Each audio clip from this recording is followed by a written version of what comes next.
Hey guys, this is Nick with Geeks with Cash coming here with you with a game news update. Thought I'd kind of take some time to kind of stop, say hi during the quarantine, make sure everybody's kind of staying home, staying safe, and kind of keep you guys a little informed.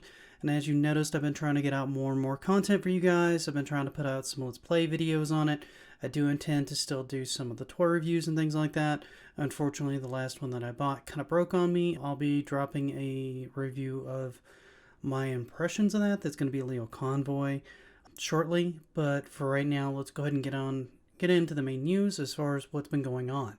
The first thing that kind of caught my attention of what's going on is since Life Alyx has come out, a lot of people have been working very diligently to try to remove the VR from the game. Steam and Valve don't really seem too particularly concerned with this right now. They seem to think it's going to pretty much vindicate their choice of the tangibility of VR and that kind of experience for this particular game. So they really haven't made any kind of motions or anything to try to stop anyone from doing this so far. So we're going to see how that goes in the future. The next thing that's come out is very quietly, it seems like, Mortal Kombat 9, or the Mortal Kombat reboot as it's known, has been removed from the Steam store. This is kind of leads into things that I've kind of harped on a lot in the past, which is digital content is kind of volatile content.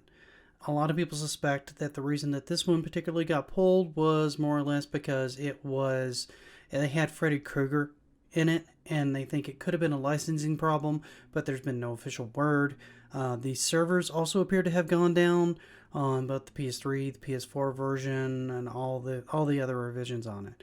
So your content's still playable if you have it on physical medium, so long as you don't need to actually check the physical servers on it to check any of your content. I'm not certain if any of that works. I know you can't do matchmaking on it anymore. That has basically been shut down at this point, which pretty much leads us into the whole discussion that we could go on and on about, which is how much do you own your digital content and how much do you now own the games that you're paying money for? Is it more of a lease, or is it just access to the game, or do you actually physically really tangibly own the game like you did back in the SNES and Genesis games and things of that nature before DLC, all this DLC content and all the always online access components came into play? Samurai Shodown is finally getting an official PC release. I don't know that anybody actually gives a flying at this point, to be quite honest. I'm sure there's some hardcore people that have been dying to wait for it to come out on PC. It's already released on Switch, it's already released on Xbox, and it's already released on PlayStation. The big problem with it coming out on PC now is the fact that they have basically decided, after they said they weren't going to, making it an Epic Game exclusive. So if you want it, you're going to have to go to the Epic Game Store, at least for the time being. I don't know if they have any plans to ever release it on Steam or not. The next big thing that really seems to be coming up right now is the 35th anniversary of Mario. So, Nintendo's kind of going to do this in a relatively big way. They have multiple titles that they're going to be doing remasters of, and we're going to get a new Paper Mario game as well. So that sounds pretty phenomenal.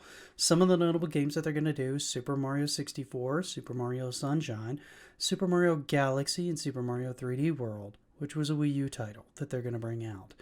They have other 3D Mario titles listed, but it's not real sure what exactly those are going to be at this point. In other news, Dead or Alive 6 has kind of revised how they're going to do the hair colors in their DLC. So now what they're doing, as opposed to every time you changed your hair color, it cost you $1, or one of the tokens that they sold, which were equivalent of $1 a piece. So if you wanted it blonde, that was $1. If you wanted it brunette again, that's another dollar. So now you pay $2 to change it back and forth. They're now going to do a set price for each hairstyle that will unlock all the colors of all the hairstyles of that particular hairstyle. Keep in mind, just one hairstyle, you pay the money for the token on it, and you get all the colors in that one hairstyle. So if a character has 5 or 6 hairstyles, You'll end up paying $5 or $6 to get all those colors available to you. I still don't feel like this is a great way of doing this as far as content goes. I feel like this stuff is added with in-game money in most fighters, or it's just available straight out of the box. Trying to basically add that in now seems kind of shady. And it just smacks of them wanting another $130, $140, however many hairstyles there are and how many colors, if you want to be a completionist and have them all. So that in and of itself could be more problematic for Tecmo as well. Not that they've been in great stead with the player community in a while. They're just seems like they've taken one step too far and truly outraged the community. So now they're trying to take at least a half step back to try to appease the community. So far, it doesn't really appeal that it's going over too well, but time will tell. The only other thing that's really come up is Samurai Shodown character Hosamaru, I believe it is coming into Soul Calibur 6 if he has not already launched. At first, when he was really announced, everybody was afraid he was going to play a lot like Mitsurgi. He looks like he's going to be different enough to make him interesting. But I suspect he'll be somewhat approachable in the same way that Mitsurgi is approachable. And the fact that if you can learn Mitsurgi, you could probably translate some of those moves over to him. But you're still going to have to learn the nuances and the supers and the timings and things like that. So that's pretty much it for the news today, guys. I'm hoping you're enjoying the play content on it. If you want, show up on my Twitch channel. It's GeekWC, GeekWC at Twitch TV. Also, don't forget to like and subscribe here. I'm going to be taking most of that content, trying to pare it down to make it a little bit more watchable for YouTube, because some of it's pretty long. It gets to around like 2-3 hours sometimes, depending on how long I decide to stream. Now, just dumping that on here doesn't really feel like the right thing to do, so I'm doing my best to kind of edit down the content so that it kind of keeps an even flow and it gives the people who are watching on YouTube something a little bit different to watch than what would have been in a live stream that may be more palatable for that audience. So hopefully you guys will enjoy that and you'll come back and watch some more on it.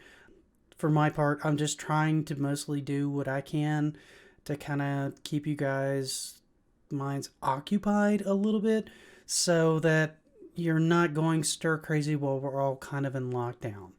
So hopefully you guys are having fun with that. I continue to go ahead and put it out. I've been having fun with it myself, so it's both giving me something to kind of distract my mind while giving you guys something to give yourself a little bit of a distraction in your day and a little bit of something to watch so you don't go quite as stir crazy. Till next time, I'm out.